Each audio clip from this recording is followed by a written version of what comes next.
He's been a hot name lately because of some press coming out from Bruce Arians, and is a player that I have hated since he came out. I mean, I was on record. Adam, you have no idea the pain that Jason has had to deal with to be like, yeah, Ronald Jones might be an okay option. I couldn't stand Ronald Jones as a rookie. I called him flat out a bust, that he wasn't going to be good. I'm happy I got that right, but now I'm changing because he has put on weight, not just this offseason like the report said, but he actually put it on last year. Went back and watched all of his tape. He was explosive. He looked good, and I think Tom Brady is going to run a really good offense in Tampa Bay.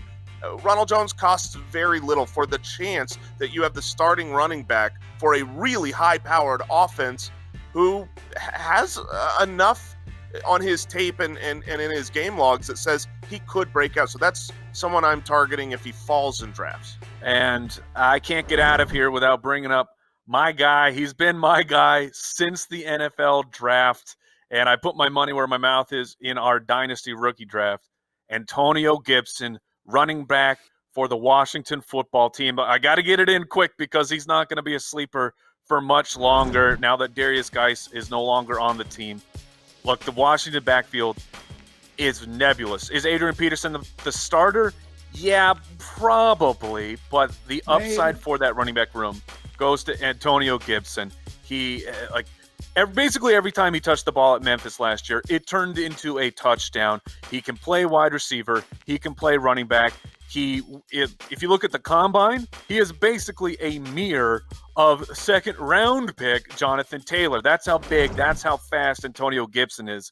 He was Washington's second pick. They didn't even have a second-rounder, and they went with Antonio Gibson, which didn't seem like a need at the time. So, look, his draft stock is going to rise rapidly, but I believe that running backs going in that area, Antonio Gibson does have the ability to be a complete league-winning running back. And it kind of harkens back to the conversation we were having previously, that if everybody in your league is going running back early and all of a sudden you get stuck in a position where you're like, well, why don't I just take Devontae Adams and Julio Jones as my first two picks? I think those are two excellent options. And now all of a sudden, because last year, I mean, I know we're all moving on from Raheem Mostert, it feels like this season, but like those guys still exist.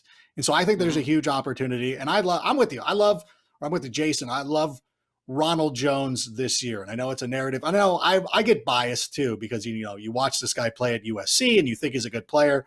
I did not think he was going to be a bust as a rookie, so I was completely off on that one. But now it's like, I'm doubling back down. Like I'm still chasing. I'm the guy at the roulette wheel. Triple down.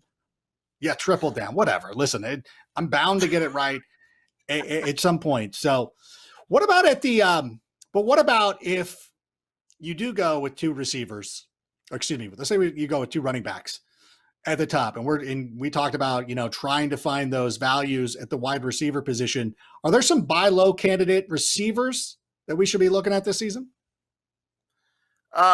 Man, so I know I'll speak for Andy, who I disagree with. He loves AJ Green at his value.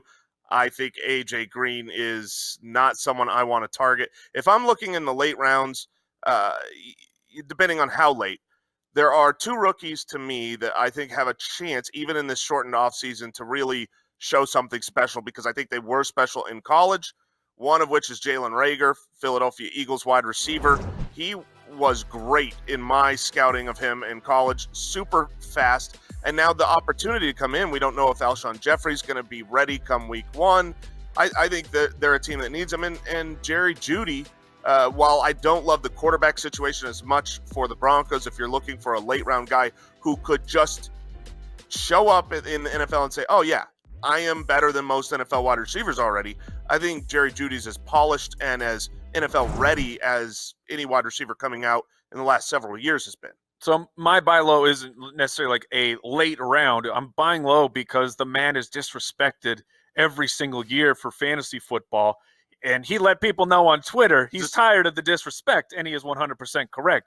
It's Robert Woods from the Los Angeles Bobby Rams. Woods. This dude is an absolute target and fantasy machine. Last year, he ends up as the wide receiver 17, and it's because he scored 2 touchdowns. Like, That's impossible to put up the reception total that he had. Well, of course, not impossible, but I'm saying it's impossible that he's going to repeat that. It You happened. give him his normal six touchdowns. I'm not giving him a huge boost, and he's right back in that wide receiver one discussion. He's going in the middle rounds where you can go running back, and then still get Robert Woods as your number one guy. Do you have concerns about the Rams offense? Because look, it's fair. What's going on with Cooper Kupp? What's going on with Tyler Higbee? Are they going to run that 12 personnel? What do things look like when they're doing and changing all these pieces? Oh, you know what it looks like, Mike? Robert Woods on no. the field the entire time, getting targets nonstop. Like, he's the man. I get Cooper Kupp gets all the touchdown glory, but Robert Woods is going to show up. He's going to get another 130 plus targets. He's going to be a PPR machine, and you can get him as your number one, like I said, after just stockpiling stud running backs. I believe it is 6 years in a row that Robert Woods has outproduced his ADP, and it will be 7 soon.